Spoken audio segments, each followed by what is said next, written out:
Game of Thrones completely ignored most of the crazy-ass religions that populate Essos, so please allow me to summarize a bunch of them to the best of my ability. There are like 24 of them, so if I leave out your favoriteest, most obscure religion, I do apologize. It's probably best if we start in Valyria, because Valyria is kind of the mother of a bunch of the free cities. The free cities all have a bunch of different religions, and a lot of them spring from Valyria, so let's start here. Now, while we don't know a ton of specifics about the pantheon of gods that Valyria worshipped, we do know that they had a large variety of gods that Valyrian citizens can all kind of like pick and choose who they were worshipping. We also know that a lot of the dragons that we know of from Targaryen history are all named after Valyrian gods. So the original 3 dragons that conquered Westeros, Balerion, Vhagar, and Meraxes, those were the names of Valyrian gods, as was like Syrax, Rhaenyra's dragon. She named it after a Valyrian god as well. An important detail, though, and why Valyria is kind of the seed of a ton of religions, is because Valyria was very big and they made religious tolerance like a big cornerstone of their society. A lot of religions start there and, get worshipped by factions of the population. But like a lot of religions who, kind of spring up and then immediately go, well, just FYI, we're right. They then follow that with, okay, if we're right, then everyone else is wrong, so you all should listen to us, right? And the Valyrians would be like, no, like, you can think whatever you want, but everyone gets to think whatever they want. Cool? And then a bunch of these people would be like, it's not cool, no thank you. And so we get schisms! So to go over some of these schisms, let's go through a few of the cities. So a few of these cities that, came from Valyria were, these religious factions that would like split off because Valyria isn't letting us, do religious intolerance and it's pissing us off. So we're gonna go form our own city where our religion can be the dominant one. Yay, that works out great every time.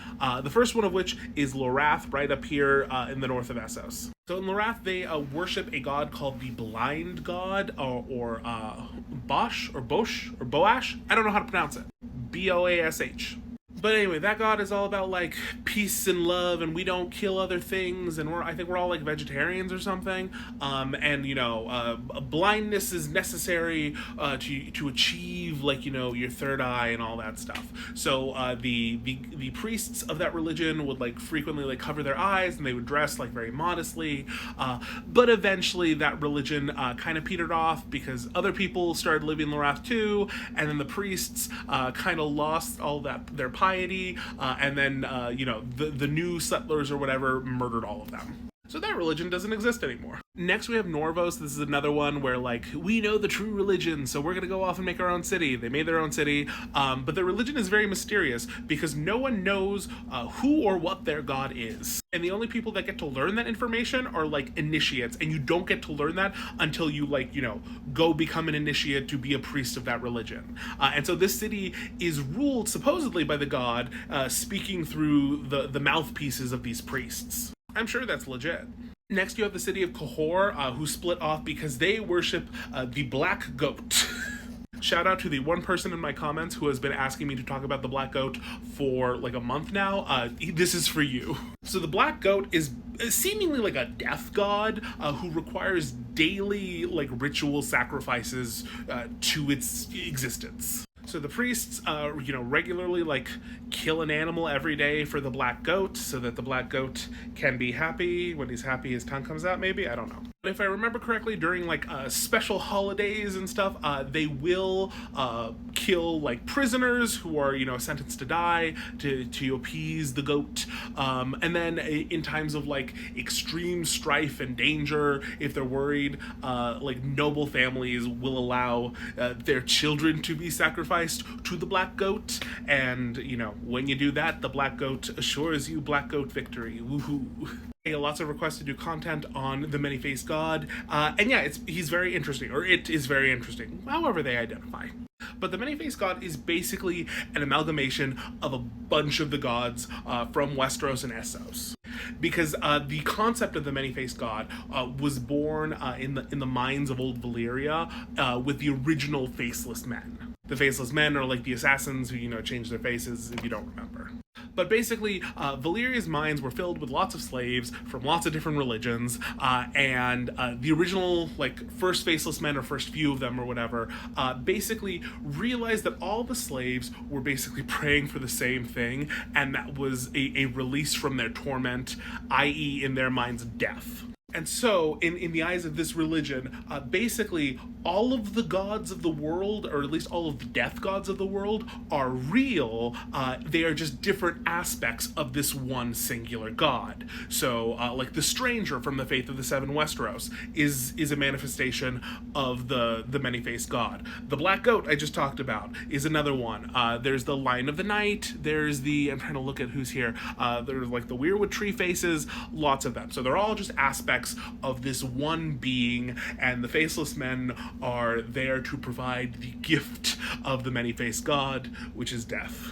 Moving away from Valyria, though, next we have Mother Royne and the Old Man of the River. So the Old Man of the River is this giant turtle. He is considered to be like some kind of primordial being. But the Old Man of the River fought the I think it's called the Crab King, to be able to, like, I don't even remember, to establish life or something? I'm sorry. They don't go into a lot of detail about this guy. Anyway, long story short, the Old Man of the River wins the fight, and now we all get to, like, live on Earth or whatever. And then Mother Royne is related to this because Mother Royne is associated with the Royne. It's a giant river, which is where the Old Man of the River swims about. And then Mother Royne is a very important goddess figure to the Roynar. The Roynar are the ethnic group that would eventually migrate to Dorne and give the Dornish all their spiciness. Then, of course, we have the religions of Old Geese.